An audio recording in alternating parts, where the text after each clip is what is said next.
clôturer.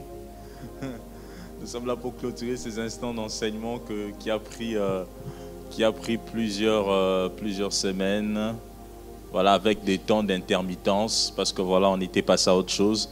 Et voilà, nous revoilà encore aujourd'hui pour finir et clôturer. J'aimerais vraiment avancer et donner peut-être plus de temps qu'on puisse échanger entre nous là-dessus. Amen, amen. Pour moi, voilà, vous avez suivi beaucoup de sessions et ça sera aussi pour nous l'occasion, je veux dire, comment est-ce que je vais dire, de clôturer ou bien d'échanger avec vous sur tout ce qui va. Donc, Dieu vous bénisse. Alors, sans plus tarder, est-ce que vous pouvez nous donner notre plan d'études sur la com avec moi? J'ai dû envoyer des slides aujourd'hui. Comme ça, on va tous voir en attendant que mon PC s'allume. Voilà, nous avons eu comme plan d'études ces plans d'études que vous voyez devant de vous. Définition et concept, fondement biblique sur la maturité, sur les services ecclésiastiques. Nous avons passé cela en revue. Nous avons parlé des dimensions de la maturité dans les services ecclésiastiques. Lorsque je parle des services ecclésiastiques, c'est simplement les services dans l'église. Bien que les mots ecclésiastiques ne puissent pas nous embrouiller, c'est juste dans l'église. Alors nous avons parlé ensemble de la maturité spirituelle, nous avons parlé de la maturité émotionnelle, nous avons parlé de la maturité relationnelle et aujourd'hui je vais juste glisser sur la maturité organisationnelle. Lorsque nous avons parlé de la maturité, nous avons aussi démontré les bénéfices d'une personne qui est mature. On en a vraiment parlé en donnant des exemples. Donc aujourd'hui, en grosso modo, je vais faire un petit récapitulatif rapidement et puis je vais aborder la maturité organisationnelle et puis je vais donner les temps d'échange. Amen, amen. Voilà. Donc en fait, j'espère que je ne suis pas rapide. Bon, en fait, je fais toujours un effort, on n'est pas rapide. Désolé, je vais juste mettre les codes. On est dans un monde où il y a tellement de codes pour tout. Je sais pas qui a pensé à ça. Je vais mettre des codes pour ouvrir ce PC. Des codes partout. On vit dans un monde maintenant, il n'y a que des codes partout. Même ton propre PC, tu dois mettre un code pour préserver des choses. Voilà, ainsi va le monde. On n'en peut rien. Ok, juste le temps d'ouvrir mes notes. Alors, en parlant de la maturité, la séance dernière, nous avons vraiment passé en revue tout ce qui concernait la maturité relationnelle. Nous avons parlé de la maturité émotionnelle aussi. Il y a eu beaucoup de questions, il y a eu des temps d'échange là-dessus. Alors, aujourd'hui, je vais juste faire un bref récapitulatif. Lorsqu'on a parlé de la maturité relationnelle, on a dit la maturité relationnelle se manifeste dans la manière dont une personne interagit avec les autres. La façon dont tu interagis avec les autres prouve si tu es mature ou tu n'es pas mature. Amen. La manière dont tu interagis avec les autres, ta façon de te comporter avec les autres peut prouver ou démontrer si tu es mature ou tu n'es pas mature. Donc voilà, c'est comme ça que des fois on peut reconnaître quelqu'un de mature juste dans sa façon d'aborder les choses, juste dans sa façon d'interagir avec les uns et les autres. On peut savoir si la personne est mature ou n'est pas mature. Mais nous avons dit, nous en tant qu'enfants de Dieu, c'est les slides 12. Les slides 12, ouais, c'est là. Oui, on a dit, nous en tant qu'enfants de Dieu, il est important que nous puissions mettre en évidence les valeurs de l'évangile. Je dis bien les valeurs de l'évangile. Vous savez, dans le monde, il y a des valeurs qui sont universelles, comme la justice. La justice est une valeur universelle. Vous voyez? Mais toutes ces valeurs universelles, si on regarde très bien, tirent les origines dans la Bible, dans la parole de Dieu. Ouais. Les valeurs chrétiennes, les valeurs de l'évangile, donc premièrement les respects. Nous devons apprendre à nous respecter. J'ai donné cet exemple, je vais insister. Nous sommes dans une communauté, nous sommes dans une chorale, tu sers Dieu. Il y a des personnes âgées, il y a des moins âgées. Alors celui qui veut qu'on lui respecte doit commencer par respecter les autres. Si tu veux que toi on puisse te respecter, respecte aussi les autres. Mais si tu ne veux pas qu'on te respecte, alors ne respecte pas les autres. Vous voyez? Alors tout le monde a toujours besoin qu'on puisse les respecter. Alors faisons en sorte de respecter les autres. Comme on le dit si bien, ce que tu ne veux pas qu'on te fasse, ne le fais pas aussi à autrui. Vous voyez, c'est hyper important. Dans les respects, deuxième valeur, l'amour. L'amour, c'est important. Nous devons vivre en harmonie, nous devons mettre l'amour comme étant une valeur de base. Troisième chose, nous avons dit le pardon. Nous devons être capables de pardonner. Vous savez, j'ai lisé la Bible nous devons pardonner autant de fois que cela nous était possible. Nous devons pardonner. Le pardon, là, même Pierre a posé la question. Donc, il n'y a pas une limite pour pardonner. Pardonne. On ne va pas multiplier 67, 17 fois. On ne va pas multiplier, mais pardonne. Si ton frère a bronché, a péché contre toi et revient, se répand, pardonne, pardonne. C'est comme ça. Vous voyez, de la même façon que nous pardonnons les autres, c'est de la même façon que notre Dieu qui est dans le ciel nous pardonne. Combien de fois nous péchons? Combien de fois nous tombons? Combien de fois nous faisons des erreurs? Mais à chaque instant que nous venons vers Dieu, nous disons, Seigneur, pardonne-moi. Que fait Dieu? Le Seigneur nous pardonne. C'est de la même façon aussi que nous devons apprendre à pardonner les uns les autres, les personnes qui sont tout autour de nous. Cela est important. Autre chose encore, la réconciliation. Nous sommes toujours au slide 12. La réconciliation. La réconciliation est importante. C'est-à-dire que nous travaillons ensemble, nous devons avoir l'esprit qui doit nous amener vers la réconciliation. C'est-à-dire chercher toujours comment nous réconcilier avec les personnes qui sont tout autour de nous, même lorsqu'il y a des divergences. C'est là important. Nous avons rajouté comme valeur l'humilité, la patience et la vérité. L'humilité. Nous voulons avoir une maturité dans notre façon d'interagir, dans notre façon de travailler ensemble. Nous devons être humbles. Nous devons apprendre à être humbles. Être humble. Par moments, ce qui nous manque dans nos groupes, dans nos départements, que ce soit la chorale, que ce soit la jeunesse, que ce soit l'intercession, que ce soit l'écodim, que ce soit l'accueil, par moments, ce qui nous manque, ou à la technique, c'est juste un problème d'humilité. Par moments, la situation a été simple, mais parce que les gens ne sont pas humbles, les gens ne veulent pas être humbles. Ça fait en sorte qu'on met en évidence notre ego, ça fait en sorte que notre orgueil ressort. Et c'est comme ça que tu verrais, il y a pas mal de petits problèmes par moments qu'on pouvait mieux régler. Donc l'humilité doit nous caractériser. Lorsque nous acceptons de servir Dieu dans l'église, lorsque nous acceptons de servir Dieu dans un département, nous devons déjà travailler cette possibilité d'être des hommes et des femmes humbles. Amen. C'est important. La patience et la vérité. J'ai dit aussi la patience. On doit apprendre à être patient. Être patient avec ceux qui sont en train d'apprendre, être patient avec ceux qui sont déjà dans l'œuvre, être patient avec ceux qui sont au devant de nous. Être patient, ça peut être que moi j'ai plus de grâce, moi j'ai peut-être un talent, j'ai peut-être un don. Voilà, mais je regarde la personne qui est au devant de moi vraiment, tu as même envie de dire rentre chez vous. Ça on remarque ça souvent avec le choriste. Tu donnes la voix, oh, oh, oh, mais la personne va, ah, mon Dieu, mon roi. Tu dis, mais vraiment, qu'est-ce qui se passe? Tu donnes, oh, mais la personne, ah, bien aimé. Si tu n'es pas patient, tu vas vraiment lui dire, ma sœur, rentre chez vous. Mon frère, rentre chez toi. On se comprend, hein? Mais il faut de la patience. Dans l'œuvre de Dieu, c'est l'œuvre qui demande de la patience. De la patience au regard de ce qu'ils font encore les pas, de ce qu'ils doivent apprendre. Il faut être patient. Si tu n'es pas patient, tu ne pourras pas transmettre. Si tu n'es pas patient, tu ne pourras pas aussi supporter les uns. La Bible dit, supportez-vous les uns les autres. Amen, amen. Et il faut de la patience. D'où la maturité relationnelle nous appelle à être patient. Être patient. Être patient, à supporter, à être patient, à encourager. Vous savez, il y a certaines personnes, lorsque tu le regardes, tu vois que il aime le Seigneur, il peut avancer avec Dieu, mais il a encore des choses qu'il fait. Voilà, comme s'il ne grandissait pas. Il y a encore des choses qu'il fait, tu remarques, tu dis, mais qu'est-ce qu'on doit faire pour cette personne? Voilà, il faut encore de la patience.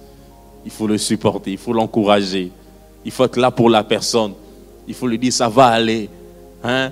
Il faut le fortifier. Courage. Vous voyez, il faut de la patience. De la patience, c'est important pour servir Dieu. Pour une maturité et la vérité. J'ai dit la vérité, oui, la vérité avec amour. Apparemment, il y a certaines choses qui sont des vérités. Qui sont des vérités. Vous êtes dans un groupe, vous êtes, je ne sais, dans votre commission, il s'est passé une chose, la vérité est celle-là. Mais la façon d'exprimer la vérité doit se faire avec amour. Amen, amen. Avec amour. Oui, parce que lorsque la vérité est faite sans amour, c'est une épée qu'on met dans un cœur. Lorsqu'une vérité est dite sans amour, c'est comme une épée qu'on va poignarder quelqu'un. Parce que c'est dit sans amour. C'est la vérité. La personne a fauté. La personne agit mal, la personne ne se comporte pas comme il faut, la personne n'a pas obéi à la réglementation, à l'ordre qui a été établi. Oui, c'est vrai, il a mal agi. Mais si on exprime cela sans amour, ça peut créer des catastrophes, ça peut créer beaucoup de conséquences. Donc exprimer la vérité avec amour, même lorsque la personne a mal agi, mais le faire avec beaucoup d'amour. Amen, amen. C'est important. Et puis troisième chose, troisième chose, j'ai rajouté aujourd'hui, que nous allons voir aujourd'hui, dans la maturité relationnelle, ça on n'avait pas vu la fois dernière, il faut que nous apprenions à dompter notre langue. Voilà, ça on peut écrire pour aujourd'hui, pour ceux qui écrivent. Apprenons à dompter notre langue. Voilà, dans la maturité relationnelle, il y a un élément de taille qui est que nous apprenons à dompter notre langue. Bien aimé. Dompter, c'est-à-dire, en d'autres termes, contrôler notre langue. J'en ris moi-même quand j'ai parlé de la langue. Bien aimé, ça c'est un effort que nous devons faire, dompter notre langue. Parce que des fois, la langue est un petit organe simplement, mais elle cause des grands dégâts, des très grands dégâts. Vous voyez, des très grands dégâts, des fois qu'on ne sait même pas comment gérer. Apprenons à dompter notre langue lorsque nous nous mettons à servir Dieu. Comme pour dire, avant de dire quelque chose, tourne ta langue cette fois. Amen. Bien aimé, c'est hyper important pour une bonne maturité relationnelle. Apprenons à dompter notre langue. Par moments, il y a eu beaucoup de problèmes simplement parce que les gens n'ont pas su apprendre à dompter leur langue. Ils ont été rapides à parler pendant qu'il ne fallait pas être rapide à parler. Ils ont été très pressés à conclure pendant qu'il ne fallait même pas conclure. Ils ont été très pressés à citer les noms de la personne pendant qu'il ne fallait pas encore citer les noms de la personne. Apprenons à dompter notre langue. Posons-nous toujours la question, est-ce que ce que je veux dire peut édifier, peut fortifier, peut encourager ou peut détruire? Amen. Ce que je veux dire peut édifier, peut fortifier, peut encourager ou peut détruire. Amen.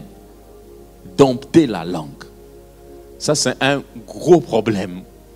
Un gros défi pour tout celui qui sert Dieu. Un très, très gros défi pour tout enfant de Dieu. Pour tout celui qui est dans les services. C'est apprendre à gérer sa bouche. Par moments, nous avons du mal à gérer notre bouche.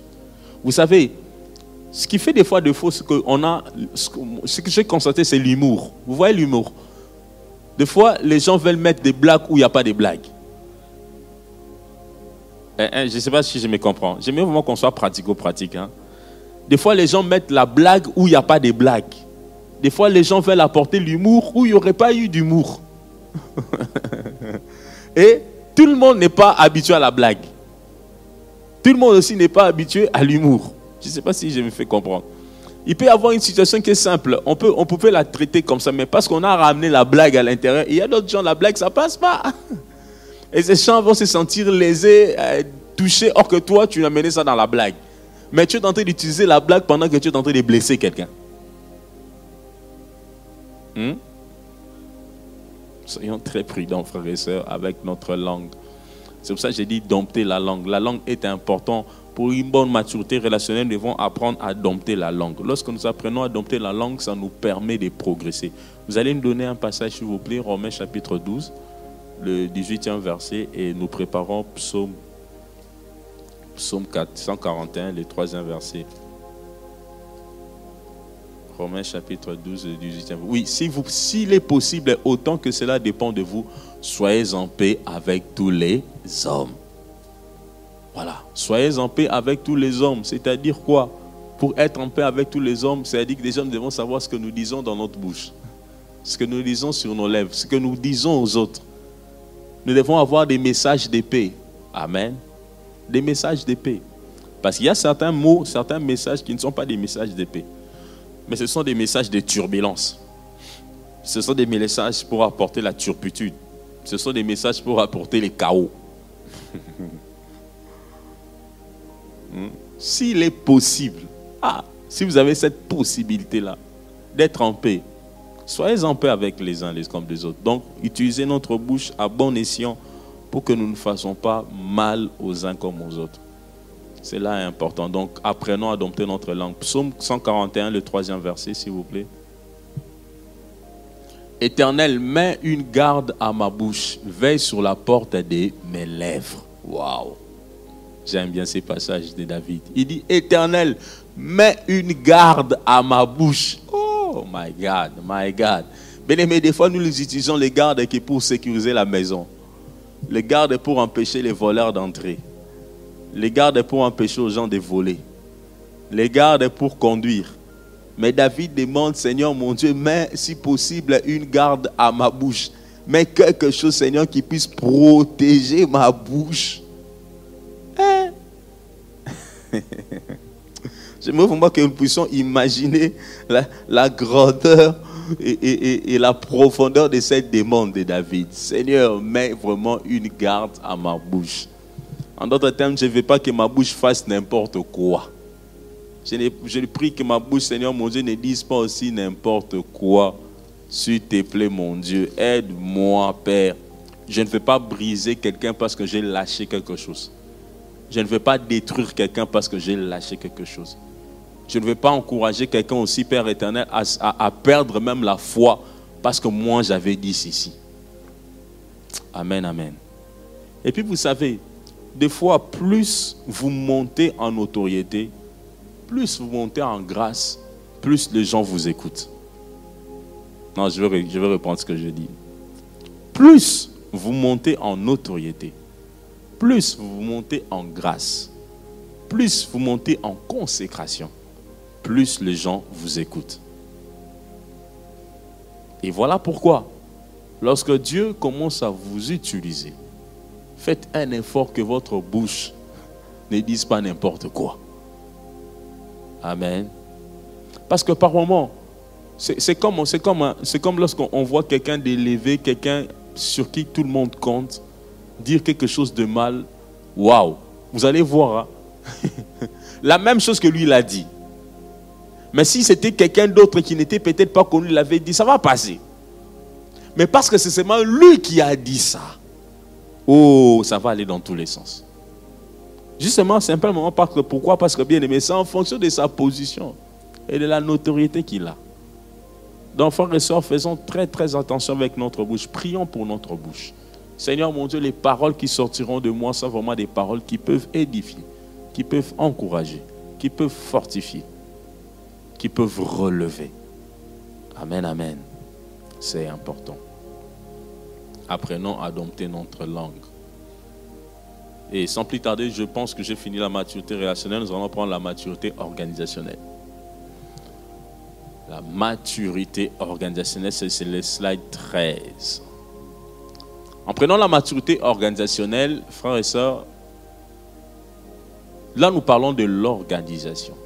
L'organisation est quelque chose de divin. L'organisation vient de Dieu lui-même.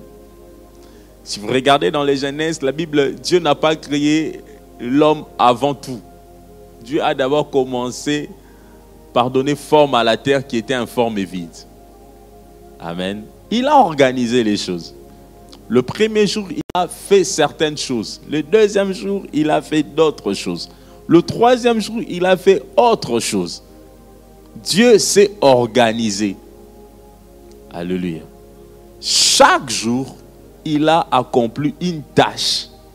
Il s'est organisé pour cela. Le Seigneur ne s'est pas levé même s'il avait la possibilité de tout faire. Boum, en un jour. Non, non, non, non. Il s'est organisé. Et dans son organisation, il a prévu des jours où il devait travailler. Il a prévu un jour où il devait se reposer. Amen. Et chaque jour, il avait une tâche à accomplir. J'aime bien la Bible dit, hein, c'était le premier jour. C'était le deuxième jour. C'est-à-dire qu'il avait un temps accordé pour accomplir une certaine tâche. Dieu s'est organisé. Si Dieu lui-même qui a le pouvoir de faire tout ce qu'il veut, de n'importe quelle façon, à n'importe quel moment, peut s'organiser. Et pourquoi pas nous autres? Alléluia. Et pourquoi pas nous autres? Nous devons nous organiser. Nous ne devons pas vivre comme des gens sans boussole. Nous ne devons pas nous lever un matin, je fais ce que j'entendrai le matin, je fais. Non, non, non, non. Nous devons nous organiser. Aujourd'hui, nous sommes mercredi. Dimanche, tu auras culte. Samedi, tu auras ceci. Vendredi, tu auras ceci. Jeudi, tu auras ceci. Ça doit être organisé, tu dois planifier. Comment je vais faire ceci, comment je vais faire ceci. Qu'est-ce que je ferai, qu'est-ce que je ferai. L'organisation est importante. Si nous avons l'organisation dans nos vies personnelles, c'est de la même façon que nous devons aussi avoir l'organisation dans l'Église. Amen. Oui, l'Église doit être aussi organisée. Organisée pour permettre à tous ceux qui viennent en ces lieux d'être édifiés. D'où l'organisation aussi est appelée à atteindre une certaine maturité. Amen, amen. La façon dont tu t'organisais quand tu étais à l'école primaire, ton organisation ne dépendait pas de toi. Ton organisation était une organisation partagée. Alléluia. Voilà pourquoi je parle de la maturité. Tu avais une organisation partagée parce que tout ne dépendait pas de toi. Tu dépendais de tes parents, tu dépendais de celui qui va aller te laisser à l'école, tu dépendais de celui qui va venir te récupérer. En fait, c'est ça. Plus tu as évolué dans ta vie, tu as commencé à acquérir une certaine autonomie. Dans les secondaires aussi, voilà, tu t'organisais différemment. Lorsque tu es arrivé aussi étudiant, tu as aussi une autre forme d'organisation. C'est-à-dire que l'organisation s'est appelée à atteindre une certaine maturité. Et l'organisation est fonction non pas seulement d'une organisation que j'appelle partagée, mais elle est aussi fonction de notre situation, de notre contexte et de nos défis. Alors, en parlant d'organisation, nous voyons déjà clairement qu'il est parlé plus de l'ordre. Lorsqu'on parle de l'ordre, on fait appel à l'organisation. Ordonner les choses. Là, nous pouvons lire dans 1 Corinthiens 14, le verset 40. 1 Corinthiens 14, le verset 40. La Bible dit, mais que tout se fasse avec bienséance et avec ordre. Amen, amen. Que tout se fasse avec bienséance et avec ordre. C'est-à-dire, en d'autres termes, dans l'église de Dieu, il ne doit pas y avoir du désordre. Il doit y avoir de l'ordre. Que tout se fasse. Il doit y avoir de l'ordre. Nous arrivons à la répétition. Je vais parler là parce que ça, c'est notre domaine. Nous arrivons à la répétition. Il y a un chef de la répétition. Dans notre parole, on parle des chefs d'orchestre. La répétition a un chef de répétition qui est là. Ce n'est pas que nous arrivons à la répétition, chacun commence à chanter comme il veut. Non, on doit attendre l'ego de celui qui dirige la répétition. L'ordre. Voilà, nous voulons partager les voix. Il y a des chefs de pupitre. Il y a quelqu'un qui va donner la voix. Ce n'est pas que non, toi tu es à gauche, soprano, tu commences à aller donner la voix je ne sais où. Non, non. Reste soprano, suis ce qu'ils appellent soprano. Non, il y a de l'ordre. Je vais prendre la chorale comme exemple. Donc, dans tout ce que nous faisons, bien aimé, il y a de l'ordre. Nous venons dans un culte. Chaque culte a le président du culte. Amen, amen. Et les présidents du culte, par bienfaisance et préséance, c'est l'homme de Dieu, le pasteur, celui qui est responsable du culte. Amen. Ce n'est pas que tu es en plein culte, tu veux faire quelque chose, tu zappes même celui qui est responsable du culte. Hein, je donne un exemple. Tu es en plein culte, le responsable du culte qui est le pasteur qui est là. Et voilà, tu as l'onction, te prend, je caricature. Voilà, tu veux donner un message, mais là, toi, tu montes directement, tu prends les micros, tu donnes d'abord les micros. L'esprit m'a pris, je vais parler. Je prends un peu l'exemple assez extrême. Non, tu ne peux pas faire ça. C'est-à-dire qu'il faut que tu passes premièrement vers le responsable, le président du culte. Il faut que je lui dise, le Seigneur m'a mis à cœur, est-ce que je peux faire, est-ce que. Amen, amen. L'ordre, que tout s'efface avec l'ordre. L'esprit de Dieu n'est pas un esprit de désordre. Et c'est important que l'ordre règne dans tout. La Bible dit que tout se fasse. Que ce soit dans les départements, que ce soit à l'écodime, que ce soit à l'école à la jeunesse. Tout doit se faire avec l'ordre. Qui dirige, qui conduit, qui fait quoi. L'ordre est important, bien-aimé, lorsque nous servons Dieu. Nous entrons à l'église pour être positionnés, pour être placés. C'est la personne qui nous place, c'est qui? C'est le bien-aimé de l'accueil. Ils vont nous dire, allez à gauche, allez à droite. Toi, on te dit, allez à gauche, toi, tu vas à l'extrême droite. L'accueil te dit, bienvenue. Il te dirige comme ça. Toi, tu vas comme ça. Mais que tout se fasse avec ordre. Amen, amen. C'est eux qui sont appelés à te placer. C'est eux qui sont appelés à te donner un siège. Alors, il faut obéir. Des fois, je regarde sur TikTok, je ne sais pas si vous voyez ça, les gens, j'ai vu une blague où il y a quelqu'un qui entre dans l'église, on lui a dit à gauche, il a fait aller à droite. Il est allé à droite, les gens de laquelle l'ont suivi, baf, ils l'ont levé, ils l'ont remis à droite. Bon, c'était pour blaguer, là c'était vraiment pour blaguer. Mais en réalité, c'était juste pour faire voir que nous devons avoir l'ordre dans l'église. Amen, amen. L'ordre. Et nous devons nous laisser guider par les personnes qui établissent l'ordre. Comment ça se passe ici? Quel est l'ordre établi? Il faut suivre. L'ordre est important, bien-aimé, dans l'organisation. Voilà pourquoi chaque entité doit vouloir ordonner ce qu'ils font. Nous sommes à la jeunesse, nous devons nous organiser de telle sorte que ce que nous faisons soit ordonné. Amen. Soit ordonné. Chacun là où il est, par moment il peut y avoir aussi des désordres, il peut y avoir des erreurs, mais nous devons toujours faire un effort de cultiver la culture de l'ordre. Comment ça peut être fait? Comment ça doit être fait? Est-ce qu'on peut faire comme ceci? Comment est-ce qu'on peut bien faire pour que ça se fasse bien? Même lorsqu'on sort de l'église, on doit sortir avec ordre.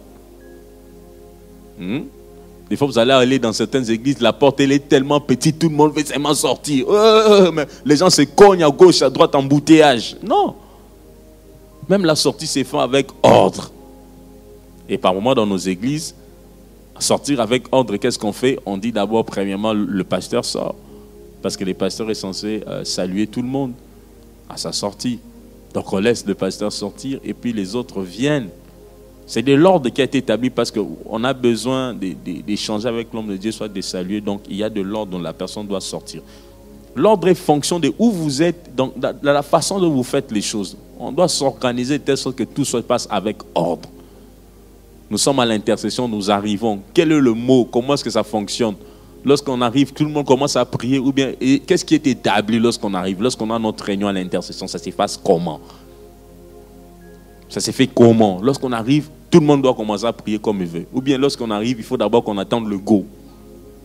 S'organiser, bien aimé, qu'il y ait de l'ordre en tout et pour tout. Donc, bien aimé, ça c'est vraiment de la responsabilité de la responsabilité humaine, si je veux dire, de chaque personne dans sa façon de servir Dieu. Nous sommes au service de nettoyage. Voilà, nous devons nettoyer, mais nous nettoyons. Est-ce que nous commençons seulement, on arrive, on commence à nettoyer à gauche, à droite? Non, peut-être qu'il y a je vais dire comment, un plan de nettoyage.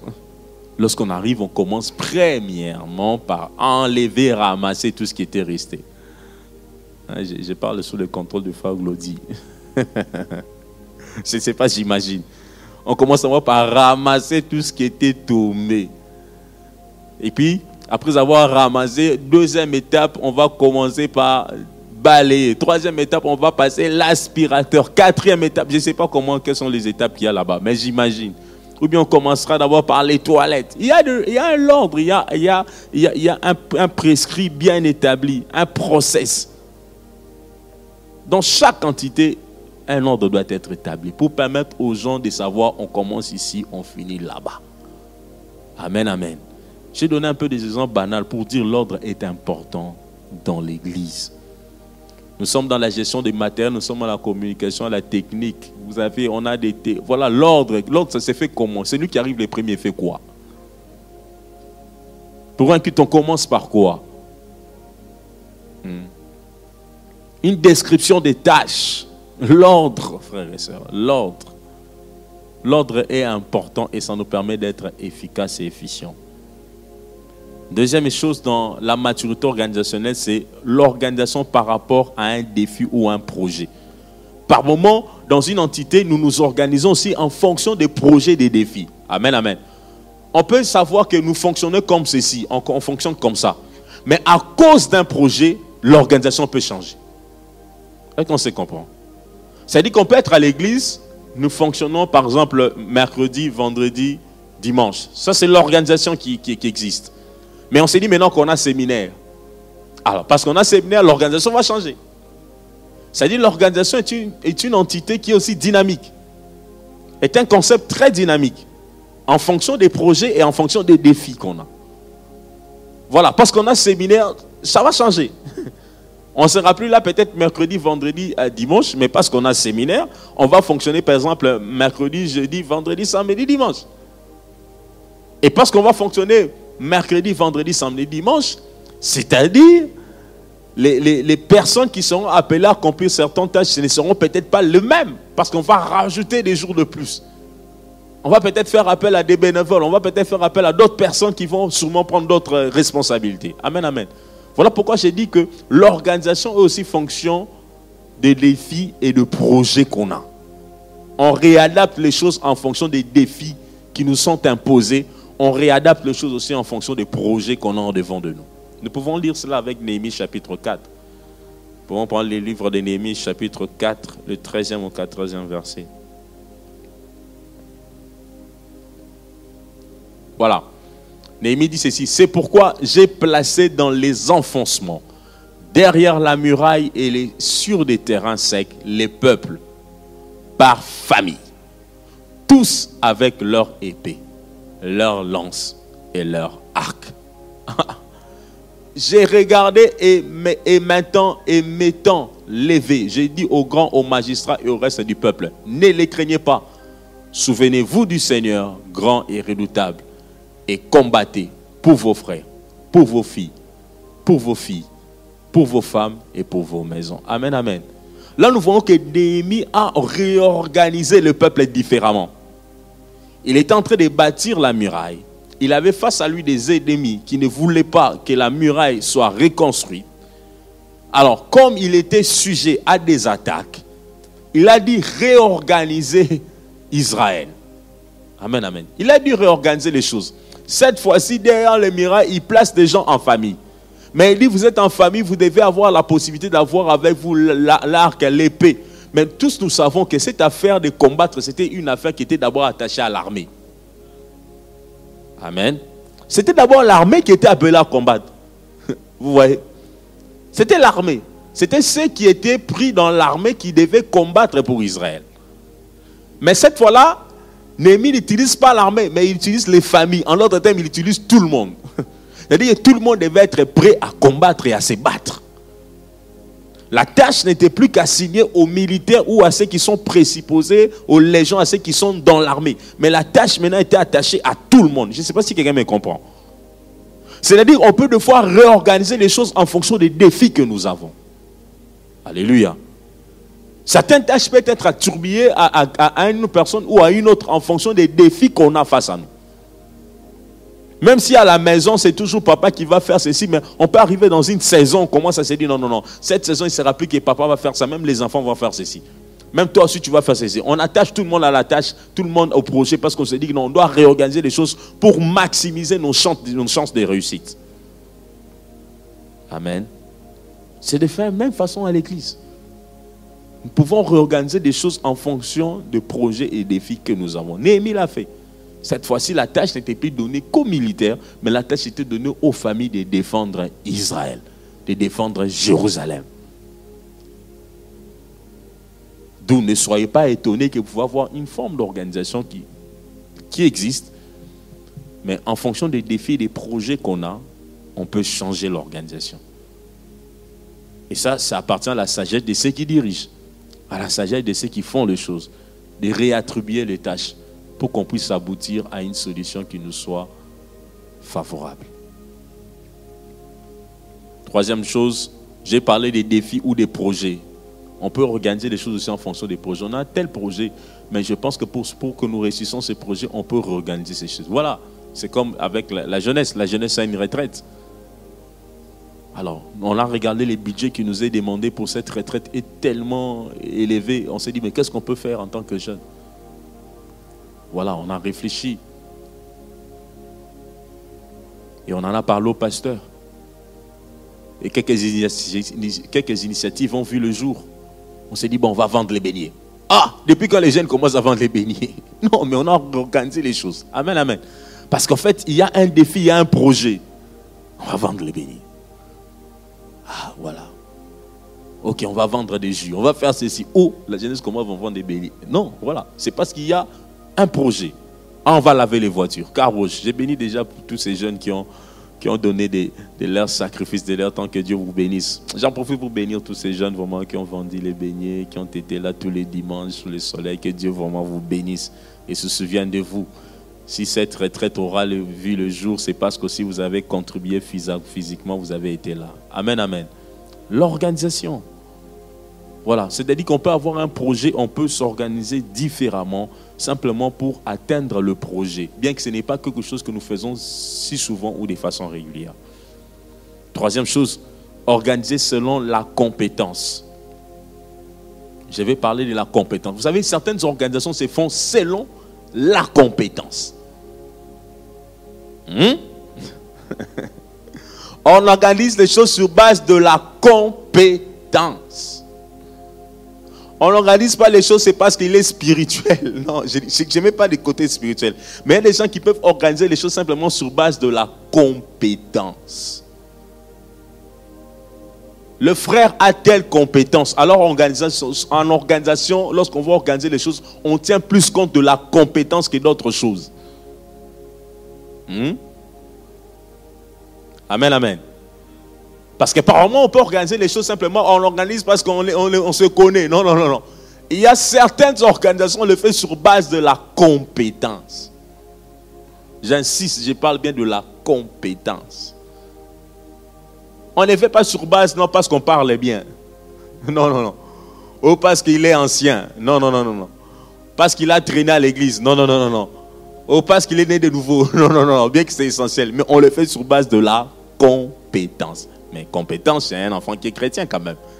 On ne va pas dire parce que tu es compétent, tu es païen, on va te mettre là. Non, rien à voir. Mais sur base de la compétence. On peut organiser certaines choses sur base de la compétence. Donnez-nous, s'il vous plaît, Exode 31. La compétence, bien-aimée. L'Éternel parla à Moïse et dit: sache que j'ai choisi Bezalel, fils d'Uri, fils de Our, de la tribu de Juda. Je l'ai rempli de l'esprit, des dieux, de sagesse, d'intelligence et de savoir pour toutes sortes d'ouvrages. Ça, j'aime. Je l'ai rendu capable de faire des inventions, de travailler l'or, l'argent et le rein, de graver les pierres à enchâsser, de travailler le bois et d'exécuter toutes sortes d'ouvrages. Amen, amen. Là, nous voyons Bezalel est compétent, oui ou non? Amen, amen. Bezalel est compétent, oui ou non? Très compétent même. Vous voyez comment Dieu organise? Là, Dieu organise lui-même en fonction de la compétence. Il y a un projet, il y a quelque chose à faire, il y a quelque chose à concrétiser. Mais ce que Dieu voit dans sa vision ne peut être fait que par celui qui a la compétence. Peuple de Dieu, amen, amen. J'aimerais que nous comprenions cela. Parce que par moments, nous, dans nos églises, on fait souvent les choses. Ah, c'est mon ami. Non, non, non, non, non, non.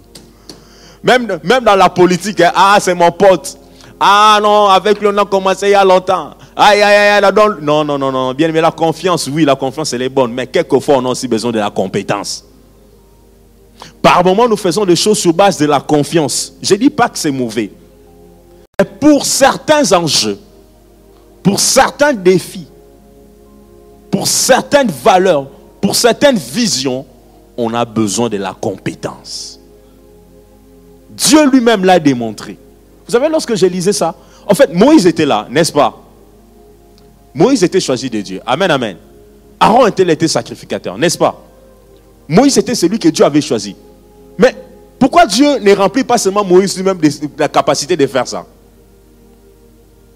Alléluia. Non, non, non.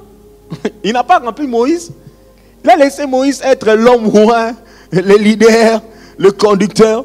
Mais il a donné la compétence à quelqu'un d'autre, qui n'avait que la capacité d'accomplir ce que Moïse pouvait avoir du mal à exécuter. Amen, amen. Bien aimé, c'est important de savoir ce chose. Pourquoi? Parce que nous pouvons être à la chorale, mais on a quelqu'un de très compétent qui n'est peut-être même pas responsable de la chorale. on peut être à la jeunesse, on a quelqu'un de très compétent qui n'est même pas responsable de la jeunesse. On peut être, je ne sais, à l'intercession, à l'accueil, je ne sais où. Mais on a quelqu'un de compétent. Mais ce n'est pas dit parce qu'il est compétent, il doit être responsable. Ah ah! Vous me suivez là-bas? Ce n'est pas dit parce qu'il est compétent qu'il doit être responsable. Non, non, non, non, non, non, non, non. La compétence n'est pas égale à la responsabilité. Non, non, non, non, non, non, non. Mais la compétence peut aider la structure à progresser. Ce n'est pas dit parce que je suis compétent que je dois absolument être responsable. Non, ça n'a rien à voir. Parce qu'on fonctionne en complémentarité. Amen, amen. L'œuvre de Dieu est une œuvre de complémentarité. Je suis complémentaire à celui, à la personne avec laquelle je travaille.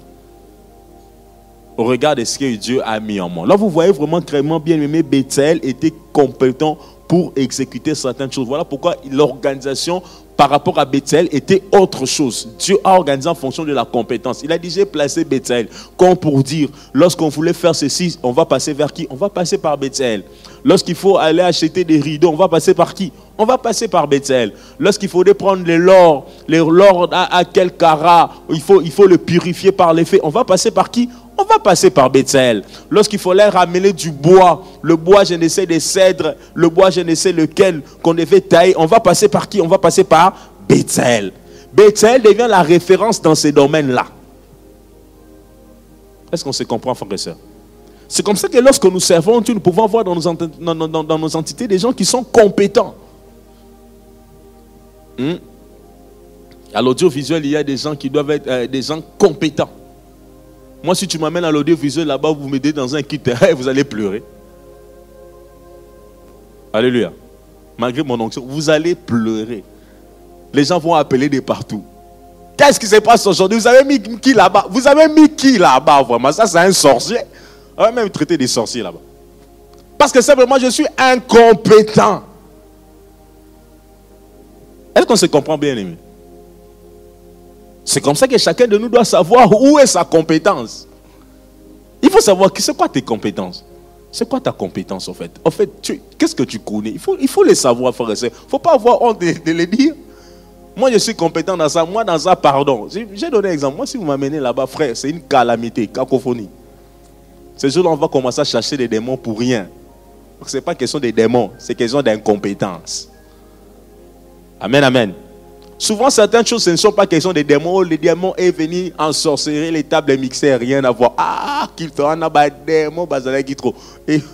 Rien à voir. J'ai dit en français. C'est qu'il y avait trop de démons, rien à voir. C'était simplement un problème d'incompétence. Est-ce qu'on se comprend? La compétence est importante. Et la compétence, c'est travail. Et la compétence, on doit détecter des gens compétents. C'est comme ça que lorsque nous sommes dans l'église, nous faisons toujours un effort de savoir, toi tu fais quoi dans la vie? Toi tu fais quoi dans la vie? Toi tu fais quoi dans la vie? Voilà, dénicher les talents. Parce qu'on en a besoin. On a besoin des gens compétents pour que l'œuvre de Dieu progresse. L'organisation selon la compétence. Dernier type d'organisation, mais c'est l'organisation selon la capacité.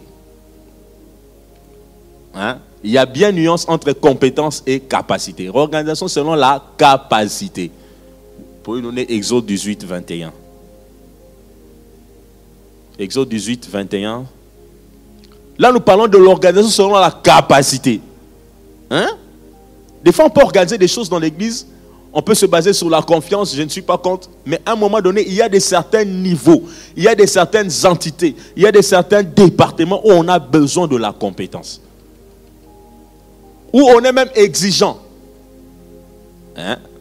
Je donne un exemple. C'est comme à la chorale, non? À la chorale, quel est le culte où on est plus exigeant? Même si tous les cultes se ressemblent. Sœur Gloria, dis-moi.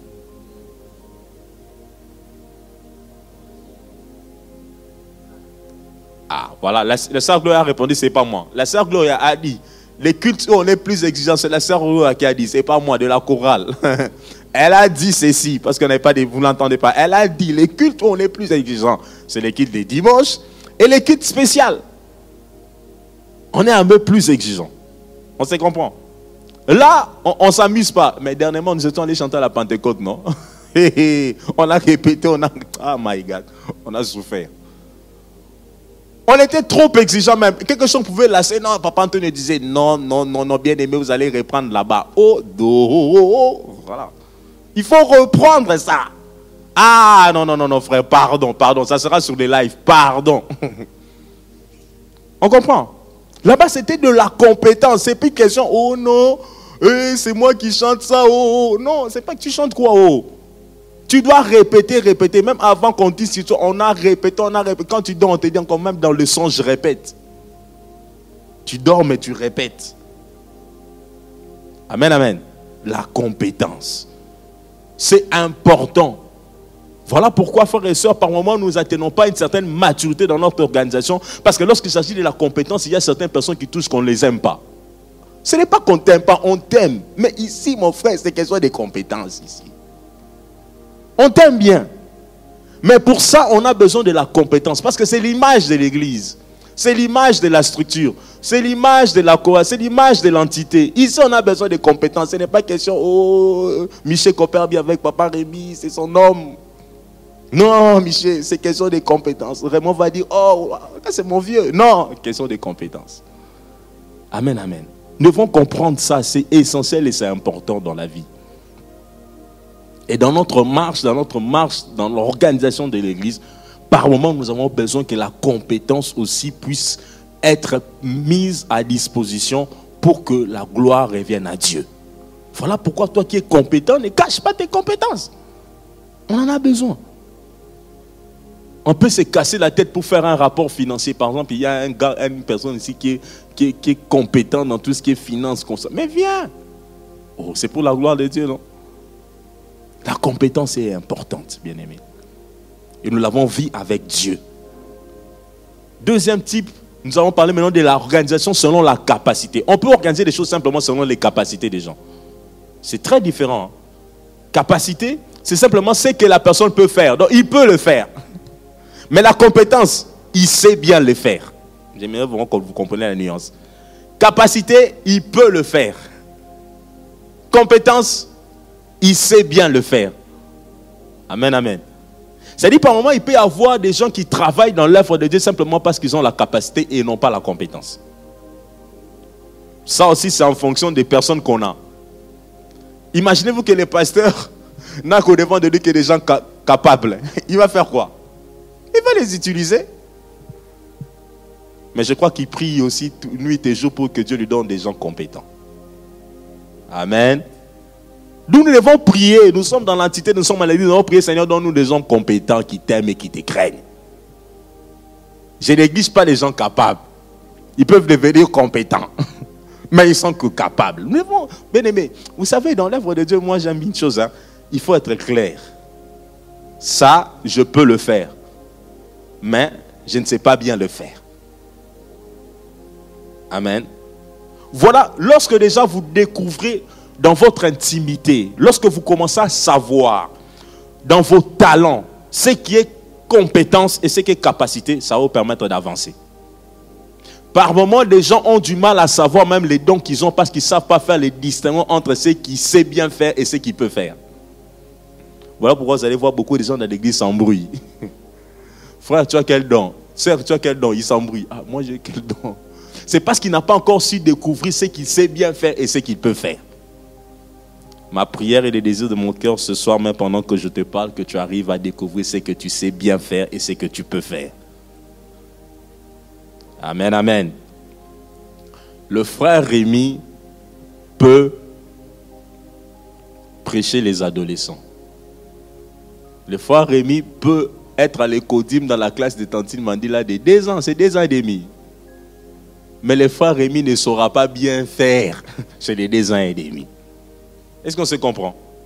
Je peux être là, je vais tenir par exemple 10 minutes. Temps record, je vais tenir pendant 15 minutes. Mais 1 heure, oh, je vais commencer à dire, mais ces enfants me saoulent.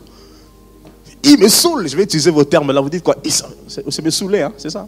Ah, ils me saoulent, ces enfants me saoulent. Vraiment, j'en ai là. Les parents de ces enfants sont où? Je vais même pécher. Parce que ce n'est pas ma compétence. Je peux. Mais je ne sais pas le faire. Et chacun de nous, bien-aimés, doit travailler ces côtés-là. Ça nous permet de bien nous organiser. Voilà pourquoi tu vas voir, prenons l'Exode chapitre 18 et 21, où nous avons lu.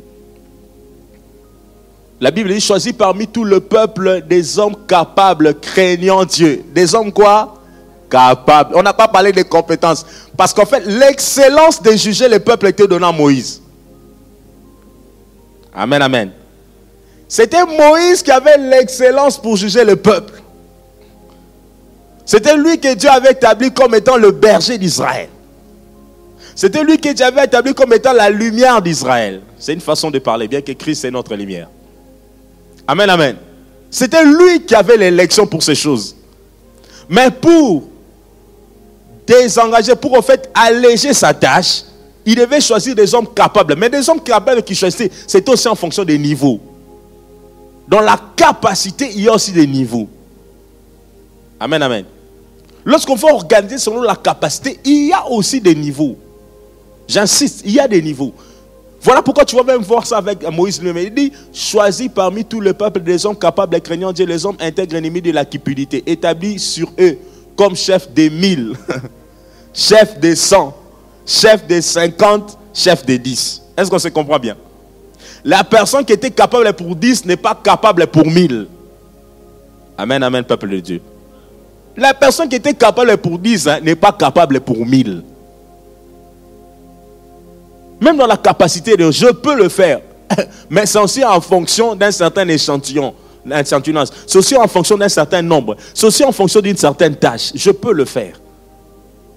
Ça, bien aimé, nous devons être conscients. Et cette capacité-là, bien aimé, ça doit d'abord venir de soi-même. Tu dois être conscient de toi-même que non, oui, moi je peux être capable pour 5 personnes, je peux faire. Mais si tu m'amènes à 50, c'est compliqué. C'est connaître soi-même. Mais beaucoup de gens ne se connaissent pas. Beaucoup de gens travaillent avec l'audace. Attention aussi avec l'audace. Trop de courage. Attention aussi avec ces choses-là. Des fois, beaucoup de choses arrivent, des erreurs dans la maison de Dieu, dans les services de Dieu. C'est vraiment beaucoup de gens travaillent avec le courage. Ah, comme tu m'as dit, moi je vais faire. Je vais faire. Maman, tu vas faire. Chanter devant 20 personnes, chanter devant 200 personnes, c'est différent de chanter devant 10 000 personnes. Est-ce que tu comprends? Le stress que tu as devant 10 000 est différent du stress que tu as devant 200 personnes. Ce n'est pas parce que moi, chaque dimanche, je suis à la borne ici, je chante, je bouge, que tu vas me dire, non, frère Rémi, si tu l'amènes au stade de 80 000 personnes, il va tenir. Pardon. Il y a des gens qui ne sont appelés qu'à jouer dans des stades locaux ici. Des stades des petits des quartiers. Là, ils sont des jogos. On les appelle des grands joueurs. Dans leur quartier, c'est un grand joueur. C'est en fonction de leur quartier. Maintenant, si tu l'amènes à l'échelon de la province, c'est un petit joueur. Bien aimé, des fois, il faut se connaître. Peut-être toi, tu brilles dans ton quartier. Reste dans ton quartier. Brille là-bas. Tu vas aller te créer des problèmes. Amen, amen. C'est une façon de parler. Mais j'aimerais simplement nous faire comprendre que la capacité aussi a des niveaux. D'où, lorsque nous organisons des choses, nous devons tenir compte aussi des capacités des uns et des autres. Ça, c'est la responsabilité de ceux qui sont des leaders. C'est la responsabilité de savoir, bon, lui maintenant, avec notre matrice de la maturité, si vous prenez les 4 étapes, oui, il est capable. Mais comme il est capable, je vais vous commencer d'abord au premier niveau. Je ne vais pas déjà lui mettre devant, par exemple, voilà, je donne un exemple, on va parler qui des dimanches, non? On commence d'abord, qui modère d'abord dans les cellules, par exemple. La cellule, c'est combien de personnes? C'est une affaire de 10, 15 personnes. Il est capable, mais il commence d'abord là-bas. Il modère à la cellule, gloire à Dieu, amen, amen. Entre nous, on corrige des petites erreurs. Voilà pourquoi je dis toujours, si tu veux bien servir Dieu, là je parle aux jeunes, il faut venir à la jeunesse. Amen, amen. Je dis toujours aux jeunes, si tu veux être un serviteur, équipé, capable, qui peut aller très loin, commence à servir Dieu à la jeunesse. Je vais vous dire, prenez l'exemple de tous les grands prédicateurs que vous connaissez. Posez-leur la question, comment ils ont commencé leur ministère. Ils vont vous dire, moi j'ai commencé à la jeunesse, moi j'ai fait ça à la jeunesse. Bien aimé, ils vont tous vous dire ça.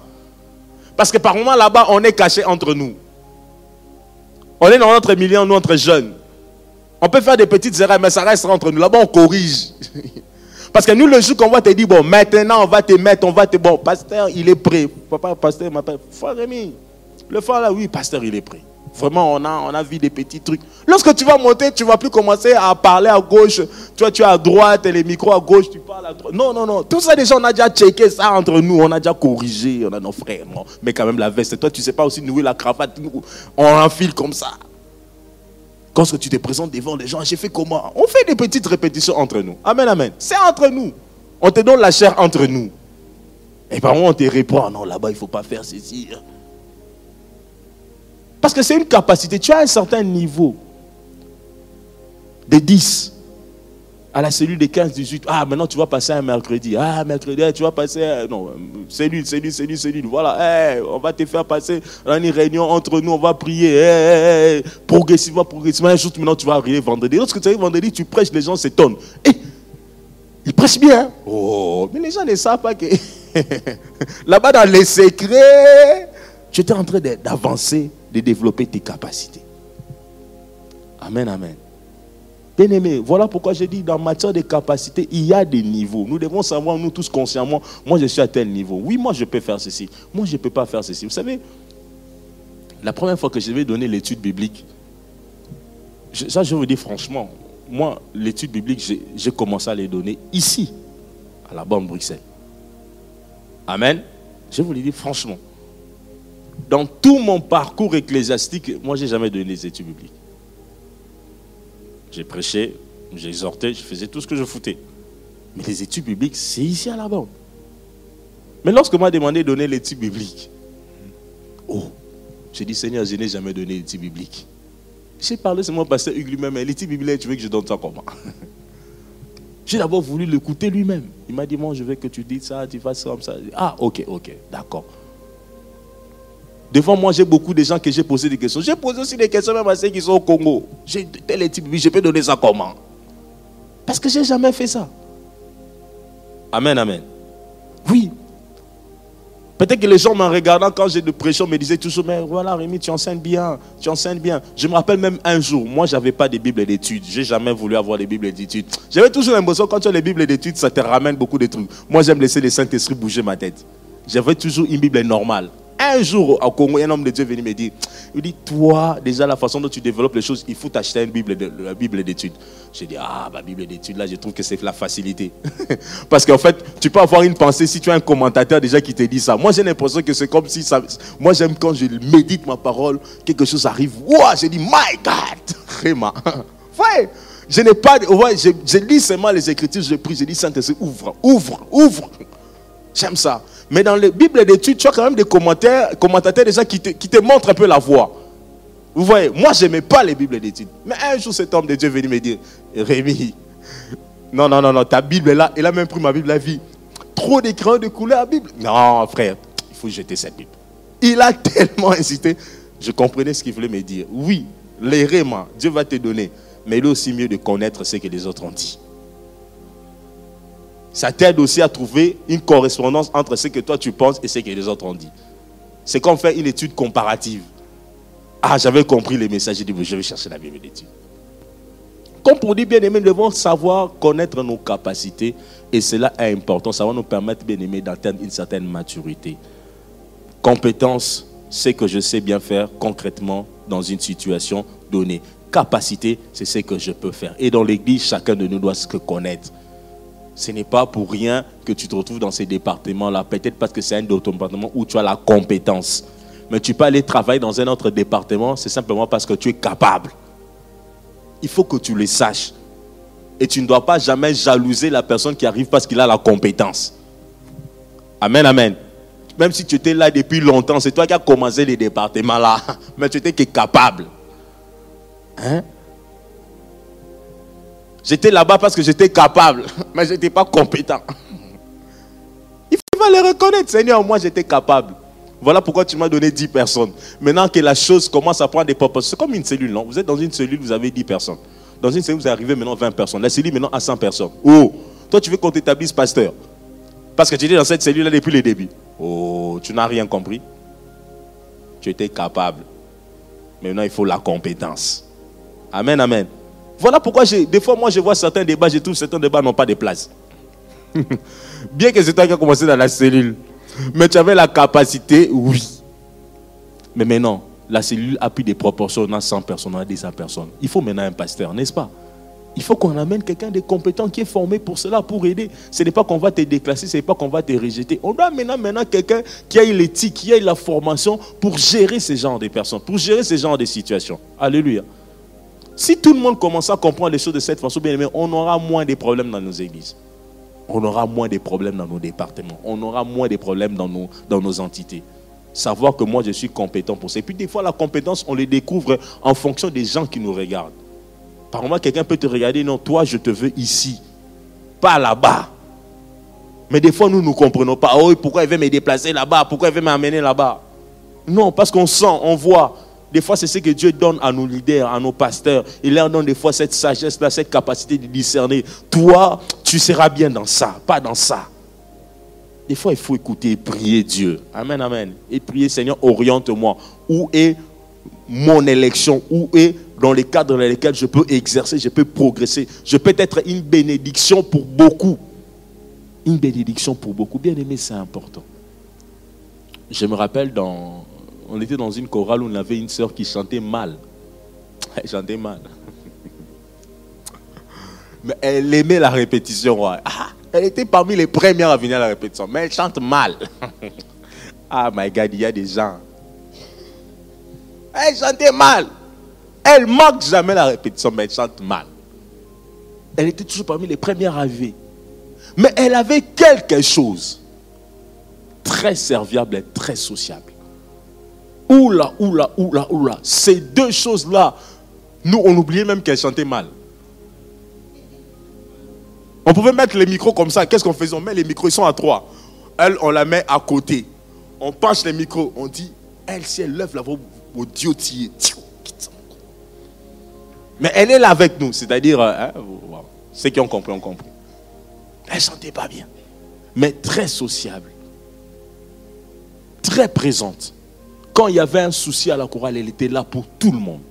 Alors on s'était compris, bon, alors à la chorale, on a changé maintenant. On a organisé les choses différemment. On a dit, elle, c'était notre chargée sociale de la chorale. On a donné ce poste-là, maman chargée du social de la chorale. C'est elle qui nous gérait maintenant. Elle avait cette responsabilité-là. Les chants là, ouh. Mais notre vie de tous les jours de la chorale, garder nos liens, faire en sorte qu'on puisse manger, qu'on sort, qu'on aille se balader, c'était sous sa responsabilité. On a réorganisé les choses différemment. On l'a donné, on l'a mis à la place de sa compétence. On ne l'exigeait pas, elle les chantait, on s'en foutait. On peut venir à la répétition, on va chanter, Elle, on s'en foutait, elle était là. Même si elle chante pas, on s'en fiche. Mais elle, c'est notre chargée du social. C'était sa compétence. Et partout où nous sortons, elle était avec nous. Partout, elle nous gérait. Elle a trouvé sa place dans une entité qui était appelée à fonctionner différemment. La compétence. Amen, amen. C'est important, frères et sœurs. On peut être dans une entité, mais il y a des gens qui ont une certaine compétence. On peut le valoriser d'une façon comme d'une autre. Parce que chacun de nous a sa place dans l'œuvre de Dieu. Amen, amen. Chacun de nous a sa place dans l'œuvre de Dieu. Alors donnez-moi les derniers slides pour clôturer. Principe. J'ai dit, ce qu'il faudrait faire pour une bonne maturité organisationnelle, c'est d'abord identifier les dons. Il faut savoir identifier les dons que nous avons. Nous voulons servir Dieu à l'église, nous devons d'abord être capables d'identifier les dons que nous avons. Quels sont les dons que tu as? Quel est le don? Observer ton don et tester le don. T'es testé, c'est-à-dire, voilà, des fois, quelqu'un m'a demandé, moi je vais servir Dieu, comment apprendre où je suis appelé à servir Dieu? J'ai dit, mais commence d'abord là où tu es. Ce n'est quand ça va être que tu vas commencer à te découvrir. Tu vas faire ceci, tu vas trouver que non, ça je l'ai fait, mais c'est pas vraiment ça. Tu vas faire ceci, ça je l'ai fait bien. Mon élection c'est dans ça. Tu vas tenter ceci, c'est peut-être dans ça. Amen, amen. C'est comme ça qu'on va découvrir, en fait, c'est à quoi Dieu nous a appelés. À moins que le Seigneur puisse poser cela dans la bouche d'un serviteur pour te dire, c'est ça ta voie, c'est ça ton orientation. Mais des fois, on peut y aller en tâtonnant. On peut tous on a tâtonné. Moi, quand j'ai commencé à servir Dieu, ce n'était pas pour prêcher, ce n'était pas pour faire des études bibliques. J'ai commencé à servir Dieu en chantant. Non, premièrement, c'était à l'écodime, en encadrant les enfants. Et puis là-bas, on chantait, on faisait des chants pour les enfants. On m'a déplacé de là vers la chorale. La chorale, on m'a déplacé de là, bon, responsable des jeunesses. Responsable des jeunesses, tu enseignes, tu prêches. Bon, maintenant, on va commencer à prêcher. Je me rappelle, j'étais devenu spécialiste d'aller prêcher dans les deuils. À un moment donné, j'ai eu une saison où les pasteurs, quand il y avait un deuil là au Congo, va prêcher. On commence à dire prédicateur des deuils. J'ai développé l'expertise dans les deuils. Donc quand j'atterris, j'essaie dans les deuils, si tu tapes ça, ça va toucher. Si tu tapes, à un moment donné, j'ai travaillé dans les deuils. J'ai dit, oh, homme de Dieu, qu'est-ce qui s'est passé quand il y a un deuil seulement? Rémi, tu es où? Papa, je sais. Il y a un deuil d'un bien-aimé, je ne saurais pas aller, va prêcher. J'avais des battes de prédication des deuils. Je dis, mais Seigneur, qu'est-ce que tu m'envoies? Ça, c'est quelle école, ça, des deuils? Tu vois? Oui, Dieu te prépare. Et là, j'ai commencé à comprendre, c'est quoi l'évangélisation? Parce que je me retrouvais dans les deuils. Lorsque je lance les messages, j'ai dit, ok, dans les deuils, il faut gagner les âmes. Et j'ai commencé à développer cela. Donc, en fait, c'est comme ça que Dieu nous travaille. Pour t'amener à développer quelque chose. Des fois, on ne sait pas pourquoi cette saison est une saison particulière et une saison de comme ça. Peut-être que Dieu est en train de rajouter quelque chose. Donc, identifier les dons, bien aimer les observer, les tester, les former. Troisième chose, associer compétences et caractère. Associer compétences et caractère. Je vais insister là-bas. Il y a des fois des gens qui sont compétents, mais ils ont un mauvais caractère. Ça, c'est compliqué. Vous tuez l'œuvre de Dieu. Vous nous rendez la tâche difficile. Vous faites mal à la tête. Là, je parle maintenant comme un pasteur. Amen, amen. Il y a des fois des gens qui sont compétents, mais qui ont un très mauvais caractère. Ils ne sont pas peut-être sociables. Ils ne savent pas écouter les autres. Ils pensent que ce qu'ils sont, parce qu'ils ont la compétence, il n'y a que ce qu'il a dit, ça doit être fait. Des Achitophèles. Que Dieu me pardonne en parlant de cet homme. Cet homme était tellement compétent dans le conseil que le jour où on a refusé de prendre son conseil, oh, il est allé se donner la mort. Un mauvais caractère. Est-ce qu'on se comprend? Bien aimé, la compétence est importante.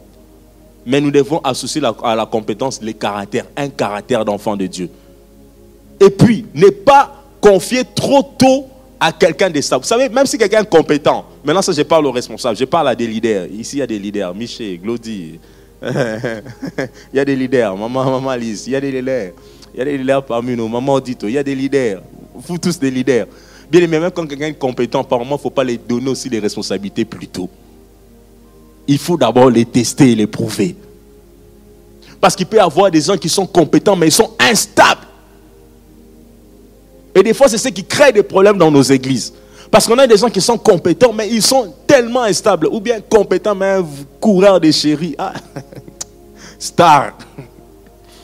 Mais il est compétent. Et les jeunes sœurs souffrent. Il est compétent. Amen, amen. Nous devons veiller sur ces choses. Nous devons veiller sur ces choses bien aimées. Par moments, c'est ce qui arrive dans nos églises. Les gens sont compétents, mais ils ont un caractère instable. Et nous devons tester et prouver. Voilà pourquoi moi j'ai un principe. Je suis tellement dur avec des gens qui ont des compétences.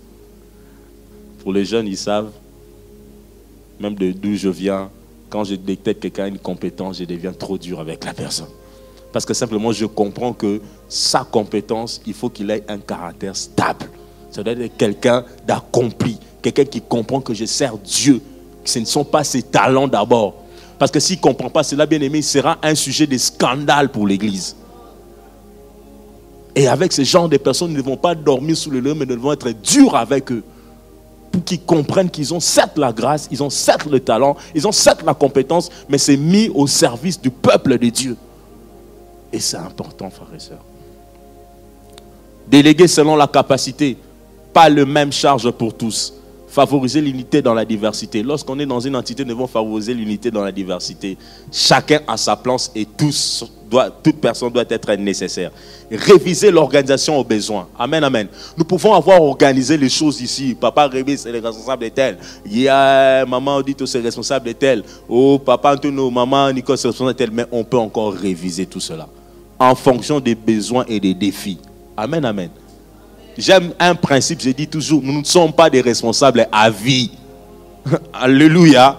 Ce n'est pas parce que moi je suis responsable de la jeunesse, le pasteur va dire, Rémi quitte la jeunesse, je commence à dire, le pasteur ne m'aime plus. On a mis les deuxièmes contre moi là-bas. On a parlé ceci, oh, au nom de Jésus. Si c'est le diable qui parlera, je te chasse au nom de Jésus. Amen, amen. Nous ne sommes pas des responsables à vie. L'organisation, on peut la réviser. L'organisation, on peut la changer en fonction des défis, en fonction des projets. Et l'important, c'est que l'Église puisse avancer et croître. Amen, amen. On peut changer des fusils d'épaule. On peut dire, mais tel, il est bon dans ça. On peut le pousser dans ça. Parce que tel, ce n'est pas question, il me parle bien, il comprend, il coopère bien avec moi. Et évitons ces choses dans l'Église. Non, c'est parce qu'il coopère bien avec moi. Ce n'est pas question de coopération. C'est question de l'œuvre de Dieu. C'est question de capacité. C'est question d'élection. C'est question d'appel. Ce n'est pas question de coopérer. Coopère quoi? On est tous serviteurs pour Dieu. Tu veux coopérer quoi avec moi? La seule coopération entre moi et toi, c'est la parole de Dieu. Amen, amen. La seule coopération entre moi et toi, c'est la parole de Dieu. C'est tout. Parce que Dieu me posera des questions par rapport à toi. Si je n'ai pas réglé avec toi les choses en fonction de la parole de Dieu. Si ma relation avec toi ne se base pas sur la parole de Dieu, j'aurai des comptes à rendre. Amen, amen. C'est hyper important. Nous voulons croître, nous voulons avancer, nous voulons progresser. Merci à la com. Toujours présent. Ce qu'ils font là, moi je n'ai pas la compétence pour le faire. Que Dieu vous bénisse.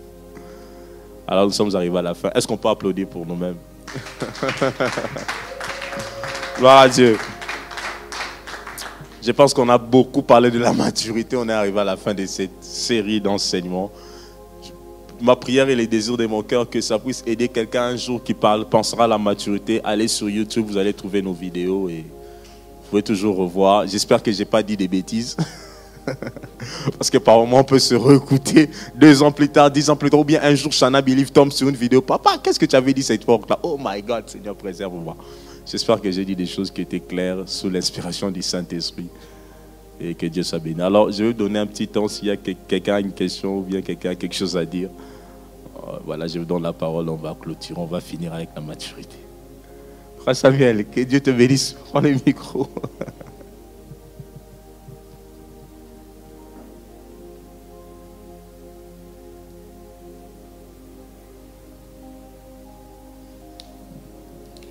Bien. Merci, frère Rémi, pour ces moments de bénédiction et d'apprentissage. Ma question pour vous, ça a rapport à l'organisation. Parfois, quand on regarde le monde, on a l'impression que, au lieu d'être la lumière du monde, c'est le monde qui représente notre lumière en termes d'organisation. Et est-ce que c'est un problème qui est dû à notre éducation, à notre formation, ou encore au leadership qui se dégage au niveau de l'Église? Parce que les chrétiens, moi je me mets dedans, on a l'impression que nous sommes très désorganisés. Quand bien même, nous lisons la Bible, nous écoutons des messages, mais ça n'empêche pas qu'on soit désorganisé. D'où vient ce problème? La désorganisation. Bon, c'est une très bonne question, je ne sais pas comment commencer. Oui, mais par les commencements, merci mon frère. Oui, en fait, si nous sommes réellement des chrétiens nés de nouveau, comme je l'ai dit, qui aiment Dieu, Dieu lui-même c'est un Dieu d'ordre. L'organisation commence avec Dieu notre Père. Nous l'avons lu dans 1 Corinthiens. Le Seigneur nous appelle à l'ordre, à la bienséance. Vous voyez, c'est déjà un commandement, 1 Corinthiens 14, 40. Dieu veut que nous soyons ordonnés et bienséants. C'est Dieu. Alors, quelque part, soit nous ne tenons pas compte de ce que disent les Écritures. Moi, c'est ce que je peux dire. Parce que réellement, si nous tenons compte de ce que disent les Écritures, nous devons être organisés. Vous voyez, ça déjà, c'est une chose. Deuxième des choses, il peut y avoir, je ne vais pas justifier le problème d'organisation, mais des fois, il peut y avoir un problème de formation aussi. Je vais donner un petit exemple. Les églises de la borne sont connues pour l'organisation. Je crois que personne, ceux qui sont des églises de la borne le savent. D'où nous venons, les églises de la borne sont souvent les églises qui sont bien cotées pour organisation. On nous appelle même les églises des gens qui ont trop étudié. Parce que, voilà, ils ne sont pas spirituels. Ouais, je t'ai dit un peu ce que les gens disaient. Parce qu'une fois dans mon parcours, quand j'étais encore ado, bon, pas ado, dans mon parcours, quand on était en train de chercher, tu vois, c'est moi qui je vais épouser qui? Je suis tombé sur une fille qui priait à Bethel. Je ne savais pas qu'il priait à Bethel. On parlait souvent avec des amis comme ça. Il dit, ah, tu pries où? Je prie à Bethel. Moi, j'ai prié à la bonne. Il a dit, eh, toi, ça ne va pas tenir. Nous, dans nos églises, vous êtes des gens trop intellectuels. Vous n'êtes pas des gens des fire. C'est comme ça que, tu vois. Ok, quand il m'a dit dans leurs églises, ça dit les églises ont une certaine connotation. Là, je parlais maintenant par rapport aux compétences. Ça dit que des fois, certaines églises, certaines structures peuvent être bien organisées simplement à cause de la formation. Parce qu'ils ont souvent des leaders qui sont formés et ils savent comment on peut organiser les choses. Ils prennent ça dans la théologie, les leaderships, l'organisation d'une église. Ça se donne comme cours. Il y a des cours comme ça, tu vois. Et ils peuvent bien les appliquer. Il peut y avoir d'autres entités où il y a un problème d'organisation, peut-être parce que les leaderships ou les personnes qui les dirigent n'ont pas la compétence nécessaire pour bien organiser les choses. Alors, ils peuvent faire les choses un peu... un désordre que j'appelle désordre organisé, qui est un terme qu'on appelle l'entropie. L'entropie, c'est un désordre organisé. Parce que dans l'organisation, il peut y avoir aussi des désordres organisés. Les choses sont faites de façon désordonnée, mais bien organisée. C'est un principe thermochimique. Donc, en fait, ça existe. Les gens sont dans les désordres, mais ils ont organisé leur désordre. Donc, c'est fait sciemment. Ils ont organisé leur désordre. Et tu ne peux pas t'élever contre ça. Et puis, c'est un modèle établi. Vous voyez? Alors, maintenant, pour changer les choses, c'est peut-être que lorsque vous êtes là où vous faites une évaluation. Voilà pourquoi l'évaluation est importante. Moi, j'ai béni Dieu pour nous. On a une évaluation il n'y a pas longtemps avec le pasteur sur nos cultes. On en a parlé, on en a discuté, chacun a donné ses points de vue. Voilà pourquoi on a même réchangé beaucoup de choses. Tu vois, c'est parce qu'en fait, on a un leadership qui veut qu'on puisse évaluer comment nous fonctionnons. Et nous organisons des choses pour que ça aille de mieux. Mais est-ce que dans d'autres églises, ou bien dans d'autres structures, ils font l'évaluation? Est-ce qu'ils arrivent vraiment à évaluer ce qu'ils font? Ou bien ils se lèvent un matin et disent au nom du Saint-Esprit, on va avancer. Au nom du Saint-Esprit, on va avancer. Tu vois un peu? Donc moi, je crois que c'est plus dans les chefs des leaders ou dans les chefs de ceux qui constituent un peu l'ossature des responsables. Parce que si vous êtes dans une entité où les responsables ont quand même une compétence, ont un sens de l'organisation, je crois que même s'il y a un moment donné, il peut y avoir du désordre, mais les gens vont faire un effort de progresser vers des situations ordonnées. Donc le problème des formations, les problèmes des compétences, les problèmes aussi des types d'hommes. Des types d'hommes qu'on a avec nous. Je donne un exemple. Ici à la bande déjà, entre nous, on a des gens par exemple qui jobent, on a des gens qui font ceci. Donc, les gens sont très regardants. On a des étudiants. Tu vois un peu, on est dans une constitution qui fait en sorte que non, pour ça on ne peut pas faire. Il faut que les gens étudient. On joue sur l'équilibre un peu. Il faut qu'on équilibre. Maintenant, on ne peut pas faire ça. Si on fait ça, maintenant, ça ne va pas tenir parce qu'on a un lot des étudiants qui vont étudier. Si on fait ça, tu vois un peu, voilà. Mais tu peux avoir dans une entité où il n'y a peut-être pas tous ces enjeux, toutes ces tensions. Les gens sont seulement là, ils ne sont là que pour ça. Ils s'en foutent que tu pries, que tu fasses n'importe quoi. Ils s'en foutent en fait. Ils ne vont même pas rebondir, ils ne vont même pas parler. Ils vont subir, ils vont avancer. Je ne sais pas si j'ai pu répondre, c'est un peu ce que je pouvais dire. Deuxième question. Ok. Oui. Dans l'assemblée, il n'y a pas d'autres questions. Frère Jonas, tu as une question aussi, vas-y. Non, vas-y. Oui. Au fait, qu'est-ce que vous diriez aux responsables de départements, de services qui ont dans leur service, dans leur département, des gens qui sont capables, qui sont compétents, qui sont qualifiés? Comment ils doivent faire la part des choses? Comment ils doivent gérer ça? On peut être capable, mais on ne peut pas faire. Comment gérer ça? Comment vraiment faire la part des choses? En fait, tu m'as posé une très très bonne question. La difficulté de ceux qui sont responsables se repose à ce niveau-là. Est-ce que vous êtes déjà demandé pourquoi Jésus avait-il choisi Pierre, pourquoi il avait choisi Matthieu, pourquoi il avait choisi Luc, pourquoi il est venu choisir Judas? Pourquoi Christ, dans son équipe, il y avait un peu toutes les tendances. Il y avait des gens vraiment qui étaient un peu vides de connaissances. Il y avait des gens comme Luc qui étaient bien compétents. Pourquoi en fait il a fait cet équilibre des choses? Déjà nous comprenons même dans l'élection de Dieu, c'est déjà faire la part des choses. C'est-à-dire que nous autres, parce que nous voulons servir, nous voulons être des responsables à l'image de Dieu, nous devons aussi arriver à détecter qui sont les personnes avec qui nous travaillons. Bien aimé, ça c'est quelque chose que tout responsable doit être appelé à développer. Connaître les personnes avec qui il travaille. Il doit faire quoi? L'esprit de la sagesse et du discernement. Voilà pourquoi, tu sais, pour même accepter, moi je vais devenir responsable de la jeunesse. Frère, c'est pas facile, hein? Je dis, pasteur, tu es vraiment sûr? Tu penses vraiment que c'est moi? Pasteur, est-ce que tu penses vraiment que je peux le faire? Parce que des fois, les gens acceptent des responsabilités. Or, une responsabilité appelle à des objectifs, une responsabilité appelle à un caractère, une responsabilité appelle à des exigences. À la communication, à beaucoup de choses. C'est-à-dire que voilà, juste je veux être responsable, mais première chose, je dois commencer d'abord à prier, Seigneur, donne-moi la sagesse, donne-moi les discernements, à savoir positionner chaque jeune que j'aurai là où il doit être. Je donne un peu cet exemple-là. Je dois arriver à être capable de positionner chaque jeune là où il doit être. Je dois être en mesure d'orienter chaque jeune dans ce qu'il doit réellement faire. D'où tu dois prier. Tu dois chercher dans qu'est-ce qu'il faut faire. Demander les discernements, demander la sagesse en termes par rapport à Dieu. Prier pour chaque personne que tu as. Demande à Dieu de te révéler ce qu'il veut faire avec chaque personne que tu as avec toi. Comme ça, tu seras capable d'orienter la personne. Tu seras capable de guider les personnes que tu as avec toi. Ça, c'est hyper important. Et être comment je vais dire, être proche, être plus proche de ta ceinture. Bon, je vais parler seulement de la jeunesse, permettez-moi. À la jeunesse, il y a beaucoup de jeunes dans l'église. Si on veut prendre les jeunes à l'église, on peut avoir 80, 70, je sais pas, 90, 100. Mais j'ai des gens pour qui je suis très proche. C'est important. Je ne pourrai pas connaître tous les jeunes. Mais j'ai besoin de me reposer, peut-être sur 50 ou 30, pour qui je suis chaque fois en contact avec eux. Parce que eux, ce sont des bras pour les autres. Tu comprends un peu? C'est comme avec le pasteur. Le pasteur est tout avec nous, les responsables. Il doit parler avec nous. Il doit, frère, tu es où? Pourquoi? Parce qu'il veut nous transmettre une vision. Et nous sommes ses relais pour les autres. Et c'est comme ça dans une entité. Quand tu as un responsable, tu as un leader, tu vas travailler avec une ceinture. Ça peut être la première ceinture. Jésus avait la première ceinture, n'est-ce pas? Il avait la deuxième ceinture. Il avait la troisième ceinture. Il a eu les 3, il a eu les 12 et il a eu les 70.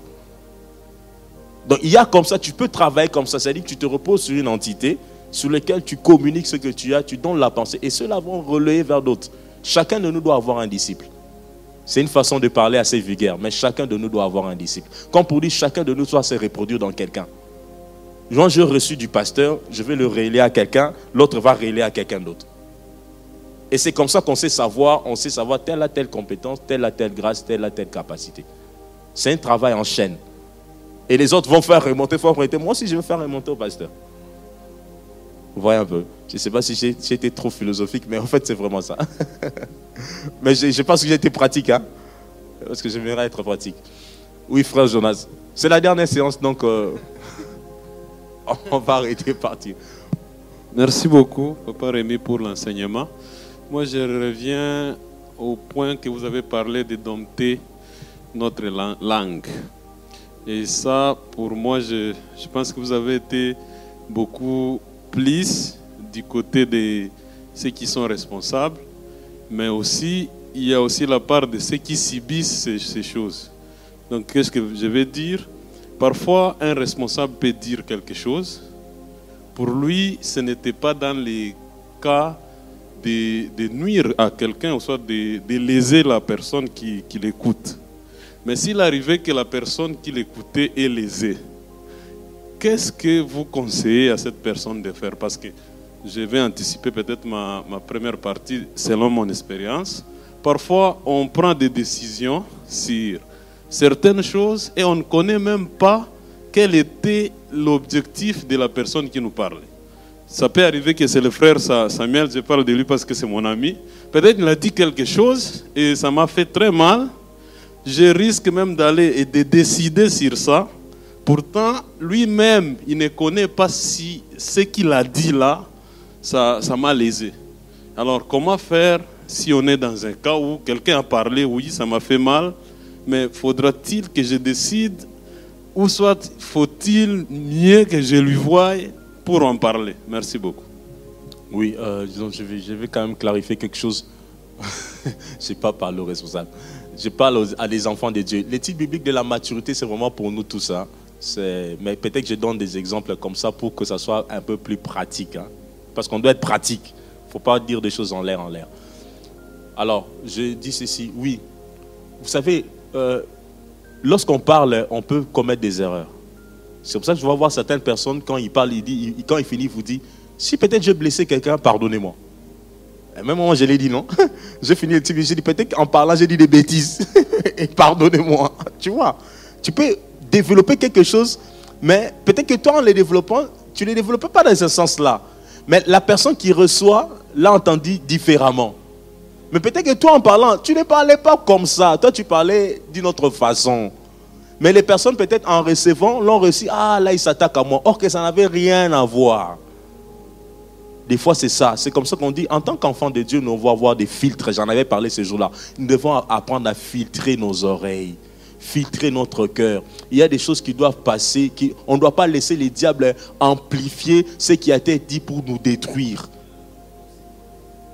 On ne doit pas permettre au diable d'amplifier ce qui a été dit pour nous détruire. Par moment, quelqu'un peut donner un exemple. C'était même pas toi. Ça n'avait rien à voir. Tu as dit, ah là, les fois Rémi me parle. Ah! Surtout que ces jours-là, il était venu à la maison lorsqu'on disait ça. Il me parlait seulement. Rien. Ok, les frères, n'est pour rien. Mais le diable a profité simplement de cette parole-là, l'a développée dans tes oreilles, et maintenant ça commence à être un pierre d'achoppement pour toi. Tu commences à te faire du mal. Lorsque tu le regardes même pas, tu ne les salues plus. Tu dis, ah, je ne vais pas les saluer. Ok, les frères là, n'y est pour rien. Voilà pourquoi j'ai dit ceci. Quand on est dans l'église de Dieu, dans la maison du Seigneur, prions, Seigneur, garde mon cœur. Prions pour nos oreilles. Seigneur, garde mes oreilles. Que quelque chose qui peut être dit comme ceci, bien-aimé, ne puisse pas me faire du mal. Hein? Garde, même Pierre a dit des choses que Christ a dit quoi? Arrière de moi, Satan. Christ ne s'est pas attaqué au diable à Pierre, mais il a chassé, il a dit arrière au diable. En fait, c'est ce que le diable fait. Quelque chose qui peut être dit qui n'avait même rien à voir avec toi. Je peux donner un exemple. Vous savez, dans les églises, on peut avoir des gens, par exemple, qui sont dans le chômage. Hein? Et quelqu'un donne un exemple et dit, par exemple, les chômeurs, or que dans la salle, il y a quelqu'un qui est dans le chômage. Mais lui, en donnant l'exemple, il a parlé des chômeurs en général. Mais la personne peut se sentir visée. Il peut se dire qu'il parle des chômeurs, il parle seulement de moi. Tu vois?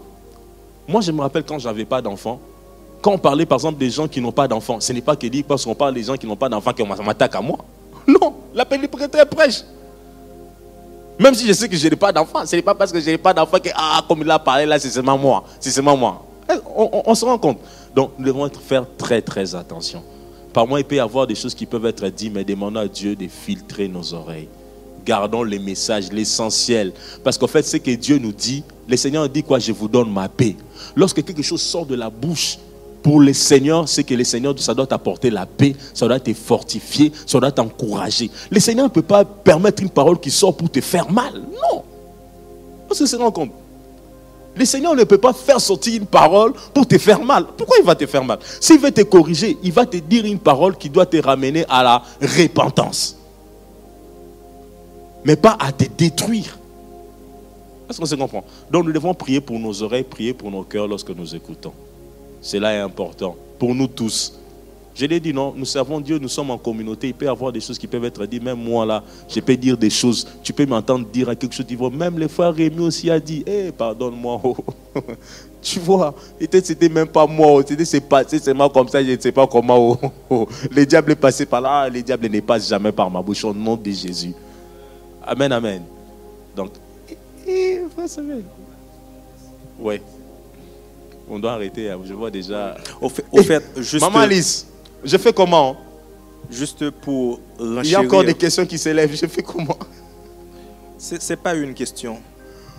Papa, je ne l'ai pas vu. Il y a encore des questions qui s'élèvent là.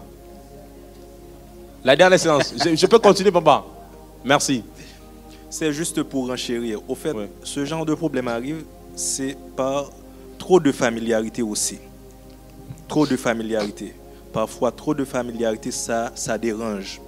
Il faut apprendre aussi à connaître les gens pour dire certaines choses. Parfois, nous ne faisons pas attention à ce que nous disons. Le fait de saluer une personne ou encore de... Je ne sais pas. Donc, on a tendance à nous laisser porter et à dire et à aller même au-delà de ce que nous devons dire. Je pense qu'on doit faire attention on doit apprendre à observer les gens. On doit apprendre aussi à plus ou moins scruter, observer, essayer de comprendre donc, la façon dont fonctionnent les gens. C'est un peu ça. Merci, donc c'était une contribution. Ouais. Maman, vous pouvez poser votre question. S'il vous plaît, juste le micro un peu loin.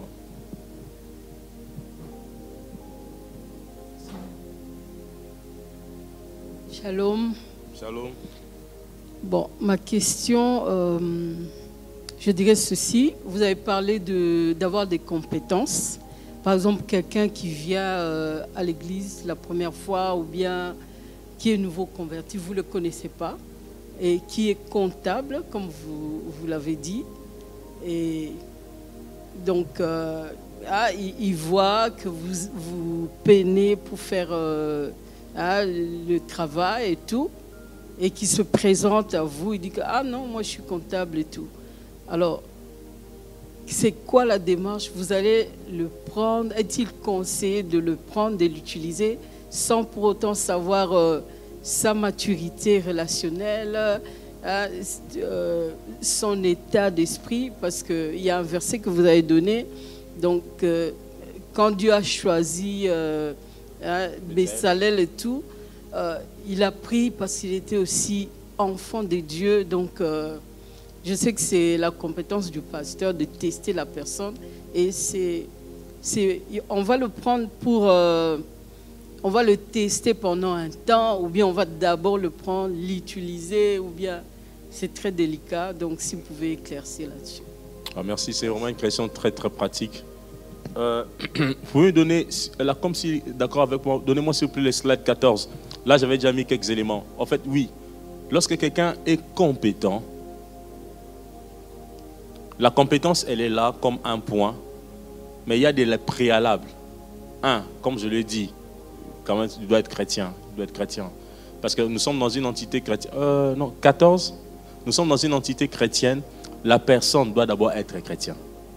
C'est-à-dire, comment savoir si il est chrétien? Par exemple, son témoignage. Parce que la personne vient d'arriver à l'église. On peut checker les témoignages. D'où il vient. Il est fils de qui? Il a été baptisé où? Tous ces éléments-là. Si on prend ça. Ça, déjà, c'est un premier élément. Deuxième élément. Il est arrivé. On doit en fait, il y a un élément important pour tout leader. C'est de se rassurer si les personnes qui sont à ses côtés ont la capacité d'assimiler ce qu'il transmet.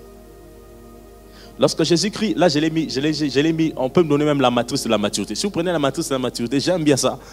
S1, c'est quelqu'un qui obéit, qui reçoit. On doit se rassurer malgré sa compétence, oui. Si vous prenez là-bas le S1, la personne vient d'arriver. On doit d'abord se rassurer si cette personne a la capacité d'assimiler. C'est-à-dire, comment assimiler, c'est-à-dire quoi? On dit par exemple, à l'église, on va organiser ceci. Est-ce qu'il fait ce que l'église dit? Est-ce qu'on a dit on va jeûner? Est-ce qu'il jeûne? On sera en retraite. Est-ce qu'il vient en retraite? On a dit on a que des dimanches. Est-ce qu'il est là présent que des dimanches? Ça, ce sont des petits trucs, hein. Sans même qu'on aille vers la personne. On doit d'abord se rassurer si la personne a la capacité d'assimiler, d'être là, d'adhérer à ce que l'église fait. Ce sont des points. Et puis, deuxième élément, on va passer à une autre dimension. Oui, il est comptable et consort. D'accord. Je vais peut-être l'envoyer. J'ai dit, bon, quel est le département social?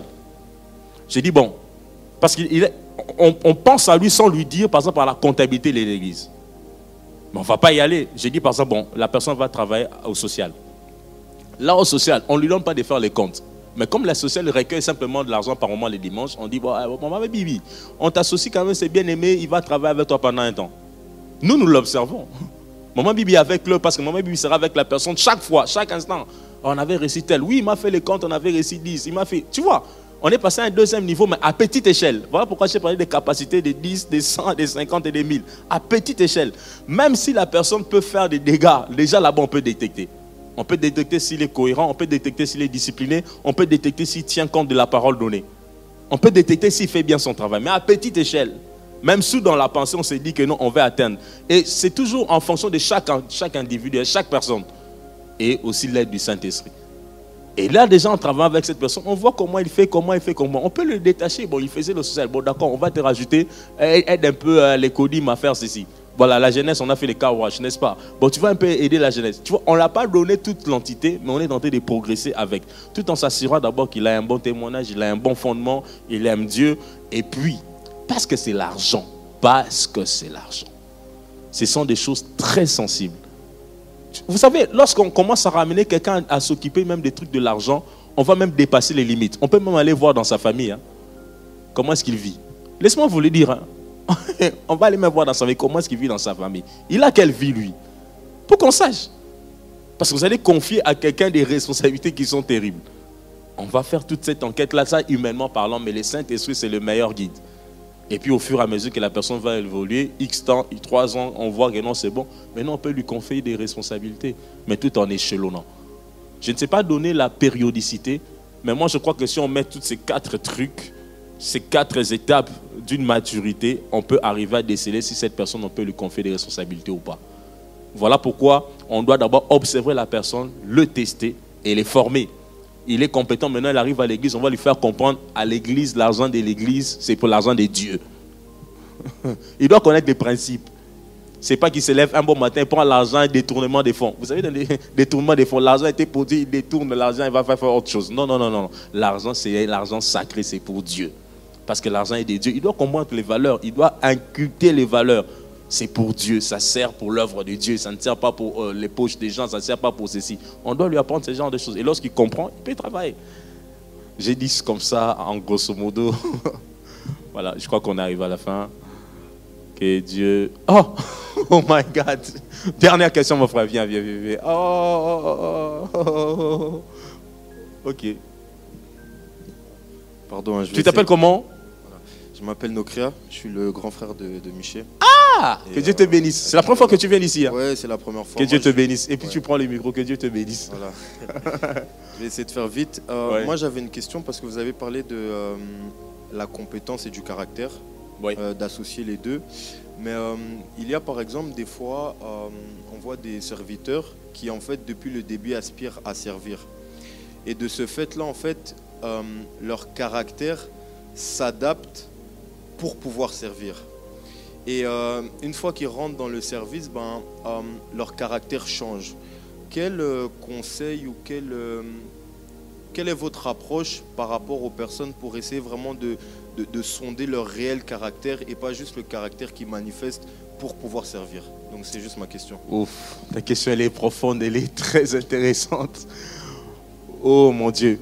Déjà, c'est pour ça moi j'ai toujours dit qu'il faut travailler au pied des gens. Vous savez, par moment, lorsque nous travaillons sous quelqu'un, on arrive déjà à nous connaître.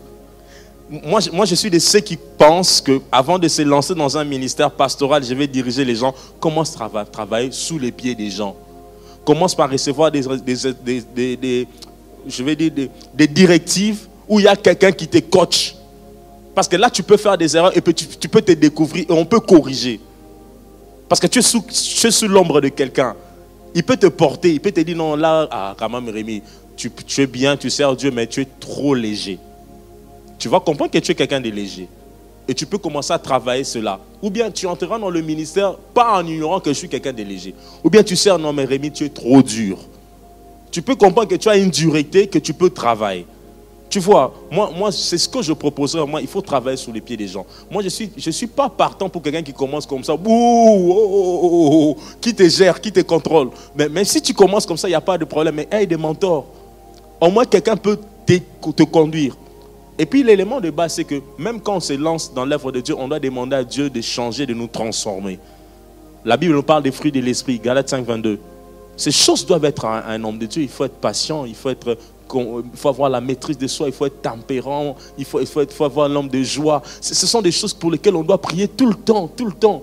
Et puis laisse-moi te dire, le caractère de Christ, c'est un caractère que nous rechercherons tout le jour. Même moi qui sers Dieu là, je prie, je dis Seigneur, aide-moi à te refléter dans tout ce que je fais. Tu vois, mais il est important pour moi, le caractère est important parce que beaucoup de gens ont raté ce qu'ils sont appelés à faire à cause de leur caractère. Je peux te donner l'exemple simple, c'est Samson. Samson était juge. Il avait l'élection de Dieu. Il avait l'onction pour délivrer Israël. Mais il avait un problème dans son caractère, la légèreté par rapport aux femmes. Tu vois ce qui s'est passé avec lui? C'est quelqu'un qui pouvait durer en Israël, qui pouvait être juge pendant longtemps, qui pouvait faire beaucoup de choses. Mais Samson a arrêté sa course simplement à cause des femmes. Il n'a pas su gérer ses caractères. Lorsqu'on lui parlait, ne va pas à gauche, son père Samuel lui parlait, il ne pouvait pas écouter. Ah non, non, non. Moi, en matière des femmes, je fais ce que je fais, je suis fort. Mais il a perdu l'onction à cause d'une femme. Tu vois, le caractère, là où ça joue. Le caractère joue pour beaucoup, pour nous tous, pour beaucoup dans tout ce qu'on peut nous donner comme élection, tout ce qu'on peut faire comme œuvre. Voilà pourquoi nous devons prier pour notre caractère. Seigneur, transforme-moi, Seigneur, change-moi, de telle sorte que je sois réellement une bénédiction pour les hommes et les femmes que tu mettras au devant de moi ou les personnes avec qui je veux m'associer. Notre caractère, on doit prier pour notre caractère. Et nous devons poser des questions aux gens, qu'est-ce que vous pensez de moi? Même Jésus a posé aux autres, qu'est-ce que vous dites? Qu'est-ce qu'on pense de moi? Qu'est-ce qu'on dit de moi? Il faut poser des questions. Frère Samuel, qu'est-ce que tu penses du frère Rémi? C'est pas mauvais. Ça peut te permettre à t'améliorer, ça peut te permettre à corriger certaines choses. Qu'est-ce que vous pensez de moi? Comment je fais? Parce qu'on a besoin d'avancer, de progresser. Je pense que j'ai peut-être répondu à ta question. Que Dieu nous bénisse. On est arrivé alors à la fin des fins. On a clôturé cette session.